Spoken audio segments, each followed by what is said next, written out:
All right, so this is a video that's probably long overdue, and I wanted to start right at the beginning, and I'm going to answer kind of questions that people have about Dubai, what it's like to live in Dubai. But in order to kind of understand that, I need to talk about why I came to Dubai in the first place, and what was it that I was doing in the UK that allowed me to come to Dubai. As you know, I'm a coach.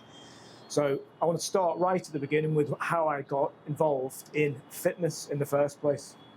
So if you live in the UK, you know the Channel 4. So I'm going back to probably around about 1992.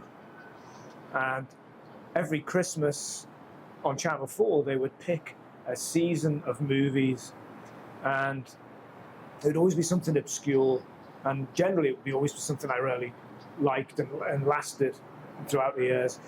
They used to do, for example, Godzilla season, and they'd have 4 or 5 movies, and they'd play really late, 11:30, 12 o'clock at night. So I'd set my video, record them, and watch them in the morning. Anyway, one year, they had a Jackie Chan season, and I hadn't heard of Jackie Chan. I'd heard of Bruce Lee, but I'd never watched Bruce Lee. The first movie they showed was called Project A.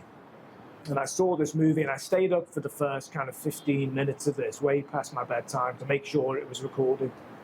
And those first 15 minutes just literally blew my mind. I'd never seen anything like it. It was just unreal combination of action, skill, martial arts, stunts. And I went to bed, and I couldn't wait to get up in the morning. So this was about 1992, so I was in second year of secondary school. I couldn't wait to get up in the morning to watch the rest, and then every week they had the next one, the next one, the next one, and from that point on, my life was changed.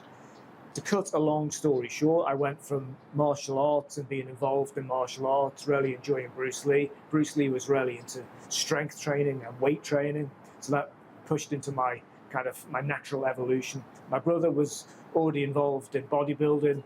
I really got into Stallone, Schwarzenegger, all these guys.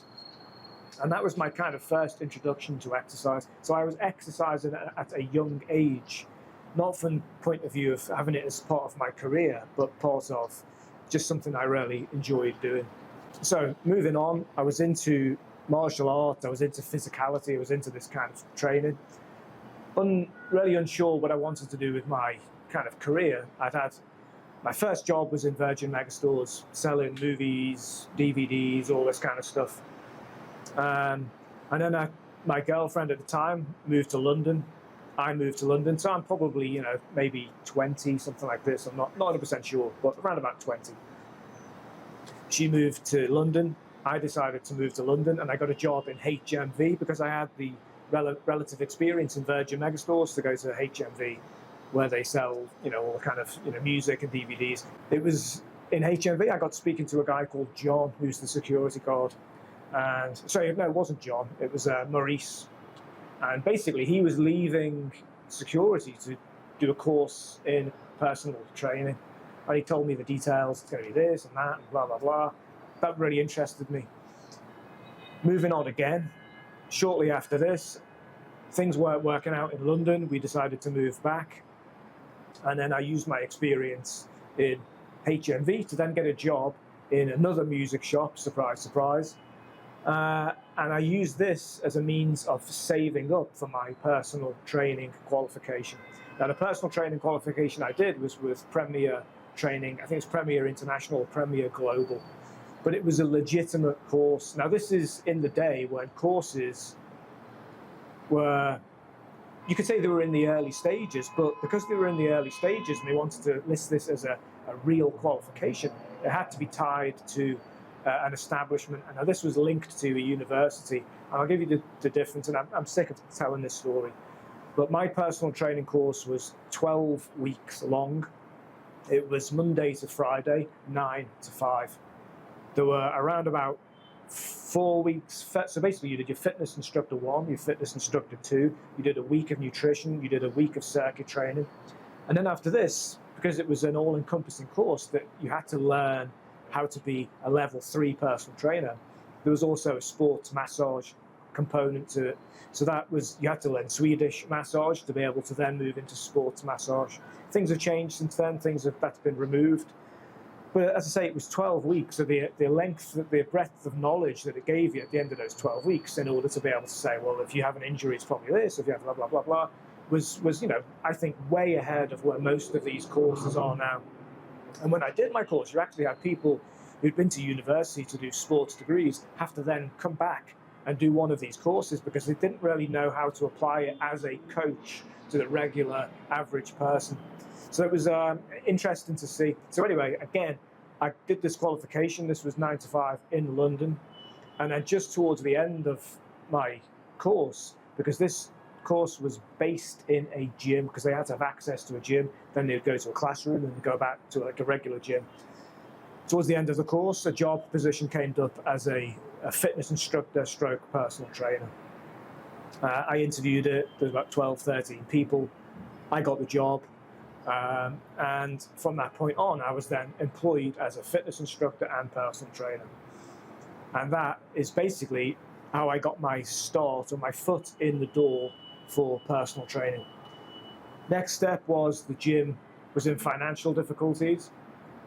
They decided to close. I then decided, right, if I'm going to do this, I'm going to have to be my own boss, because the previous deal was you do your shift and you do your personal training at the end of your shift, which was, in honesty, few and far between in terms of clients. So I decided, right, I'm going to branch out by myself, but I need to have a gym, a base to work from.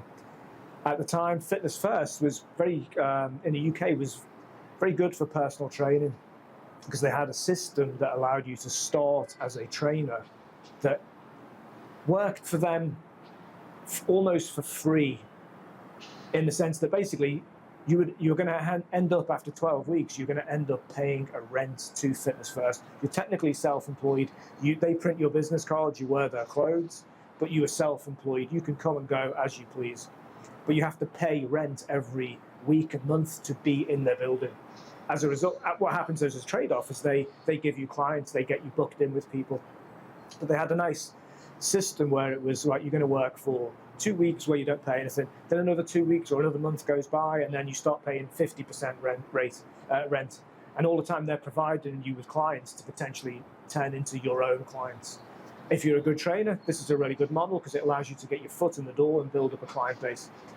So that was successful, and after about, I don't even know, maybe 5, 6 years of doing really well there, this gym also was in trouble.